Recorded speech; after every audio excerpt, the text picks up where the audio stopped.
அனைவருக்கும் வணக்கம். இன்று நாம் உயிராக நேசிக்கும் கடவுளாக வணங்கும் ஐயா தீரன் சின்னமலை அவர்களின் 219வது நினைவேந்தல் நாள். இந்நாளில் ஐயா அவர்களை போற்றி வணங்குவோம். அதாவது ஒரு 250 ஆண்டுகளுக்கு முன்பு வெள்ளைக்காரன் பிரிட்டிஷ்காரன் ஆட்சியில் ஜிஎஸ்டி கொண்டு வரான். அப்போ சின்னமலை, இந்த நாட்டை வாங்கிட்டு ஒப்படைக்கிறேன், நீ ஒரு 50% வச்சுக்கு, ஒரு 50% வரி வசூல் பண்ணி என்கிட்ட கொடுத்துரு அப்படிங்கிறான்.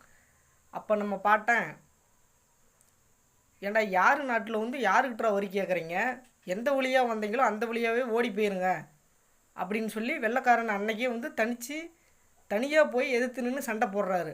ஆமாம், சண்டை போட்டு வென்று அவர்கிட்ட நேருக்கு நேர் ஒத்தைக்கு ஒத்து நின்று மோத முடியல. உடனே தூக்கு தண்டனைக்கு கொண்டுட்டு போயிடுறாங்க.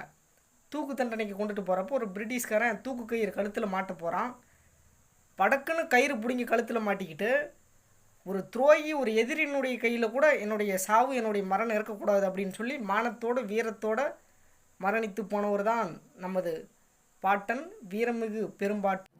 ஆனால் இன்று இருக்கக்கூடிய தலைவர்கள் என்ன பண்ணுறாங்க? மீத்தேன் கொண்டு வந்தாலும் சரி, மீத்தேன், ஈத்தேன், ஹைட்ரோ கார்பன் எது கொண்டு வந்தாலும் சரி, ஜிஎஸ்டி எது கொண்டு வந்தாலும் கையெழுத்து போட்டு கமிஷன் வாங்கிட்டு கம்முன்னு வந்துடுறாங்க. ஆமாம், வளர்ந்து வரும் இளைய தலைமுறை பிள்ளைகள் ஒரு நேர்மையான, ஒரு உண்மையான ஒரு அரசியலமைப்பை உருவாக்க வேண்டும்.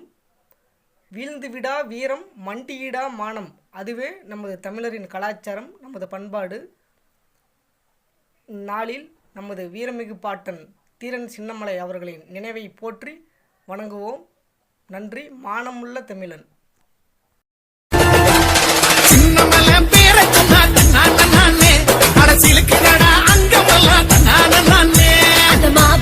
கதையை கேளு தன்னானே